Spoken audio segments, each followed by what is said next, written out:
ಚುನಾವಣಾ ಅಖಾಡದಲ್ಲಿ 3 ಮಾಜಿ ಅಭ್ಯರ್ಥಿಗಳ ಪರಿಸ್ಥಿತಿ ಇದೀಗ ಅತಂತ್ರವಾಗಿರುವಂತದ್ದು. ಇನ್ನು ಬಿಜೆಪಿಯಲ್ಲಿ ಜಗದೀಶ್ ಶೆಟ್ಟರ್, ಸದಾನಂದ ಗೌಡ, ಕಾಂಗ್ರೆಸ್ನಲ್ಲಿ ವೀರಪ್ಪ ಮೊಯ್ಲಿ ಅವರ ಹೆಸರು ಕೇಳಿ ಬರ್ತಾ ಇದೆ.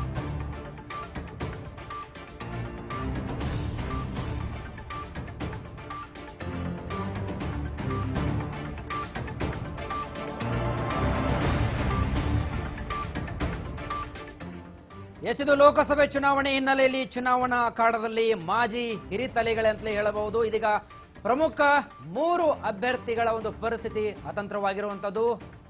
ಅದರಲ್ಲಿ ಬಿಜೆಪಿಯ ಮಾಜಿ ಸಿಎಂ ಜಗದೀಶ್ ಶೆಟ್ಟರ್, ಸದಾನಂದ ಗೌಡರು, ಅದೇ ರೀತಿಯಾಗಿ ಕಾಂಗ್ರೆಸ್ನಲ್ಲಿ ವೀರಪ್ಪ ಮೊಯ್ಲಿ ಅವರು. ಇದೀಗ ಚಿಕ್ಕಬಳ್ಳಾಪುರದಲ್ಲಿ ಟಿಕೆಟ್ಗಾಗಿ ವೀರಪ್ಪ ಮೊಯ್ಲಿ ಅವರು ಕಾದು ಕುಳಿತಿರುವಂತಹದ್ದು. ಒಂದ್ ಕಡೆ ನೋಡಿದಾಗ 3 ಪ್ರಮುಖ ಈ ನಾಯಕರ ಪರಿಸ್ಥಿತಿ ಅತಂತ್ರವಾಗಿರುವಂತಹ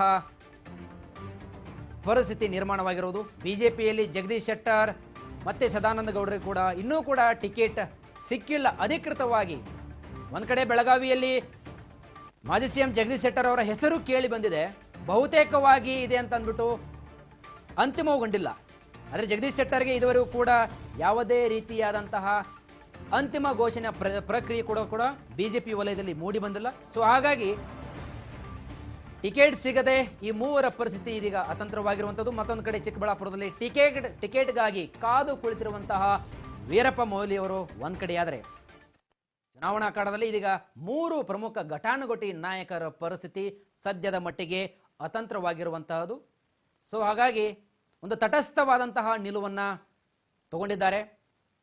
ಒಂದ್ ಕಡೆ ಕಾಂಗ್ರೆಸ್ನ ವಲಯಕ್ಕೆ ಹೋಗಿ ಮತ್ತೆ ಬಿಜೆಪಿಯ ಒಂದು ಪಾಳಯಕ್ಕೆ ಬಂದಿರುವಂತಹ ಮಾಜಿ ಸಿಎಂ ಜಗದೀಶ್ ಶೆಟ್ಟರ್ ಅವರನ್ನ ನಡೆ ನೋಡಿದಾಗ ಒಂದ್ ಕಡೆ ವರಿಷ್ಠರು ಹೇಳಿದ್ರು, ಫೋನ್ನ ಸಂಭಾಷಣೆ ಮುಖಾಂತರ ಒಂದು ಆತ್ಮ ಸಂದೇಶ ಅಥವಾ ಒಂದು ಸಮಾಲೋಚನೆ ಅಥವಾ ಒಂದು ಹೊಂದಾಣಿಕೆ ದೃಷ್ಟಿಯಿಂದ ಒಂದು ಬಲವನ್ನು ತುಂಬುವಂತ ನಿಟ್ಟಿನಲ್ಲಿ ಅಮಿತ್ ಶಾ ಅವರು ಫೋನ್ ಕರೆ ಮಾಡಿ ಜಗದೀಶ್ ಶೆಟ್ಟರ್ ಅವರಿಗೆ ಒಂದು ಅಭಿನಂದನೆ ಕೂಡ ಸಲ್ಲಿಸಿದ್ರು. ಯಾವುದೇ ರೀತಿಯಾದಂತಹ ಒಂದು ಉದ್ವೇಗಕ್ಕೆ ಒಳಗಾಗಬಾರದು. ಅದೇ ರೀತಿಯಾಗಿ ಪಕ್ಷದ ಸಂಘಟನೆ ಕೂಡ ಏನಿದೆ ಎಲ್ಲ ರೀತಿ ನಿಯಮಗಳನ್ನು ಕೂಡ ಪಾಲಿಸ್ಕೋಬೇಕು. ಯಾವುದೇ ಹೇಳಿಕೆಗೆ ಕೂಡ ನೀವು ತಲೆಯನ್ನು ಕೆಡಿಸ್ಕೋಬಾರ್ದು. ಈ ರೀತಿಯಾಗಿ ಒಂದು ವಿಶ್ವಾಸದಂತಹ ಒಂದು ದೂರವಾಣಿಯ ಸಂವಾದವನ್ನು ಕೂಡ ಮಾಡಿದ್ರು ಒಂದ್ ಕಡೆ. ಆದರೆ ಮತ್ತೊಂದು ಕಡೆ ಬಿಜೆಪಿಯ ವಲಯದಲ್ಲಿ ಕೆಲವೊಂದಿಷ್ಟು ಅಸಮಾಧಾನಿತರು ಜಗದೀಶ್ ಶೆಟ್ಟರ್ ಅವರಿಗೆ ಟಿಕೆಟ್ ಘೋಷಣೆಗೆ ಸಾಕಷ್ಟು ವಿರೋಧ ಕೂಡ ವ್ಯಕ್ತಪಡಿಸಿದರು. ಇತ್ತ ಒಂದ್ ಕಡೆ ಮತ್ತೊಂದು ಮಾಜಿ ಸಿಎಂ ಸದಾನಂದ ಗೌಡರು ಕೂಡ ಕೆಲವು ದಿನಗಳ ಹಿಂದೆ ನಾನು ಸ್ವಯಂ ನಿವೃತ್ತಿ ಘೋಷಣೆಯನ್ನು ಮಾಡ್ತೀನಿ ಅಂತಕ್ಕಂಥ ಹೇಳಿಕೆಯನ್ನು ಕೊಟ್ಟಿದ್ರು. ಆದರೆ ಈ ಹಿನ್ನೆಲೆ ಇದೇ ಒಂದು ಹೇಳಿಕೆ ಅವರಿಗೆ ಇದೀಗ ಮುಳುವಾಗಿರುವಂತಹ ಒಂದು ಪ್ರಶ್ನೆ ಕೂಡ ಕಾಡ್ತಾ ಇದೆ. ವರಿಷ್ಠರು ಹೇಳಿದಾಗ, ನೀವು ಕೆಲ ದಿನಗಳ ಹಿಂದೆ ಹೇಳಿಕೆಯನ್ನು ಕೊಟ್ಟಿದ್ರಿ, ನಾನು ಸ್ವಯಂಕೃತವಾಗಿ ರಾಜಕೀಯ ನಿವೃತ್ತಿಯನ್ನು ಪಡೆದುಕೊಳ್ತಾ ಇದ್ದೀನಿ, ಹೀಗೆ ಟಿಕೆಟ್ ಅನ್ನ ಕೇಳ್ತಾ ಇದ್ದೀರಿ ಅಂತಕ್ಕಂಥ ಪ್ರಶ್ನೆ ಕೂಡ ಮೂಡಿದಾಗ ಎಲ್ಲ ಒಂದ್ ಕಡೆ ಆ ಒಂದು ಹೇಳಿಕೆ ಇದೀಗ ಕಗ್ಗಂಟಾಗಿರುವುದು. ಇತ್ತ ಕಾಂಗ್ರೆಸ್ನ ನಾಯಕರು ಇದೀಗ ಮಾಜಿ ಸಿಎಂ ಸದಾನಂದ ಗೌಡರಿಗೆ ಗಾಳವನ್ನು ಹಾಕಿರುವಂಥದ್ದು. ಒಂದ್ ಕಡೆ ಹೇಳಿದ್ದಾರೆ, ಈ ರೀತಿಯಾದಂತಹ ಹೇಳಿಕೆಗಳಿಗೆ ನಾನು ಯಾವುದೇ ರೀತಿ ಸ್ಪಷ್ಟನೆಯನ್ನು ಕೊಡಲ್ಲ, ಇನ್ನು ಕೆಲವು ದಿನಗಳಲ್ಲಿ ಅದರ ಎಲ್ಲ ಮಾಹಿತಿ ನಿಮಗೆ ಲಭ್ಯವಾಗುತ್ತೆ. ಸದ್ಯದ ಮಟ್ಟಿಗೆ ನಾನು